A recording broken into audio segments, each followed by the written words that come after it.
So hi, I'm Geraldine. I'm the founder of Refarmd. What we're doing at Refarmd is we're helping dairy farmers transition to plant-based milk production. It all started because I became vegan 10 years ago. I'm initially from the hospitality industry, so I studied business and management in hospitality industry in France. So not very vegan friendly environment. And at some point, because we were traveling a lot with my husband, I became a self-taught software developer and became started working as a freelancer for different companies around the globe.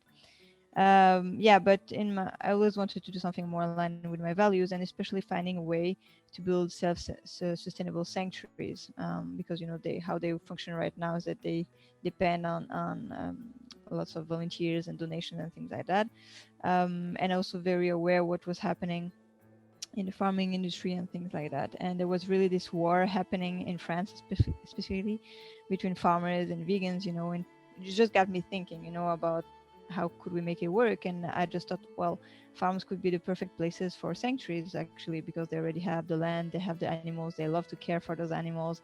They have everything that could make it work for a sanctuary, but obviously they need another business model. They need to get an income from somewhere else if they're not taking it from the animals anymore. And that's really how it started. And then I thought about, well, it's great if I'm working with dairy farmers, they just continue doing milk, but just not from animals anymore, from plants. And that's really how it all started. So as we know, animal agriculture is the leading cause of the climate crisis. There are recent reports that even say it's almost 50% now. But it's also not sustainable for the farmers' families, actually, especially small to medium scale ones. They're really struggling there. And as consumers, our main solutions, even those who move, to a more plant-based diet, is just a small part of solving the problems. Also because those products usually are very heavily processed, come from around the world, are not the most sustainable. Even if they're better, they're not more sustainable, and it still comes in plastic or Tetra Pak packaging, and as mentioned, very processed. And so that's a big critique we get in from the plant-based, for the plant-based food, is that it's not natural, it's lab made, cell made, and that's where we are really heading right now, more and more. So I really wanted to show that it's also possible to have really fresh, natural, whole foods, basically plant-based food that are great for the environment, for the animals, and for people. And by doing that, not just creating another plant-based food company. Well, the first year was great because first year was just basically just me, really thinking all through, talking to a lot of people, farmers, ex-farmers, and people in these industries in general. So that was great. I would definitely do that again. But then we kind of started to quickly into the real active, transition. And we worked with 3 farms in 2 different countries in the middle of a pandemic. Most of the team members were part-time, not experts in the fields.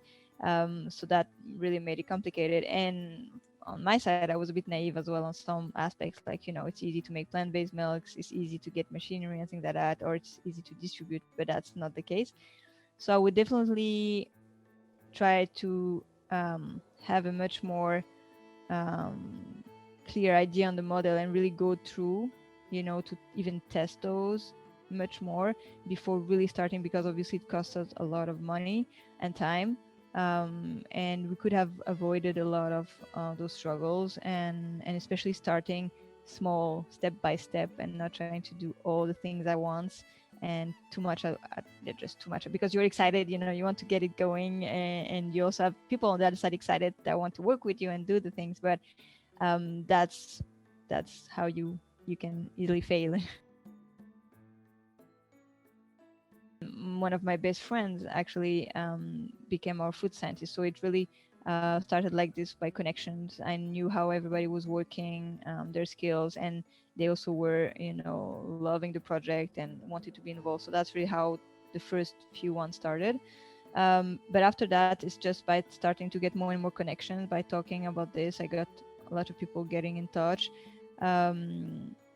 And just by talking with people, I started to see, okay, this person could be interesting, they have these skills, they're really involved, and that's how it is. But to be really honest, initially the main point was also obviously the cost. It was self-funded until now. I could not just make an ad and say, okay, I need a food scientist or something and try to hire an expert in that. That would not have been possible.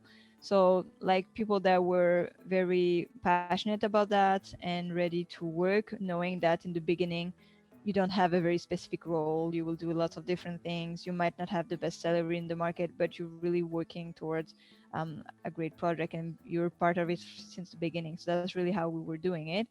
I really want to build a team and a culture around the whole project, in the sense about the whole mission we have. So I really want people that are passionate, that feel this is really a good solution, not just another job or another work.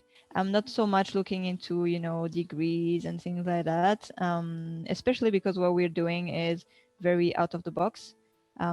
What I really like is critical thinking, people that can think by themselves, where we just tell them, okay, we have this problem, and they come and try and find solution, and not me just telling them you have to do that, you have to do that, this is your task and things like that, because it just won't work. I don't even have the time to do that.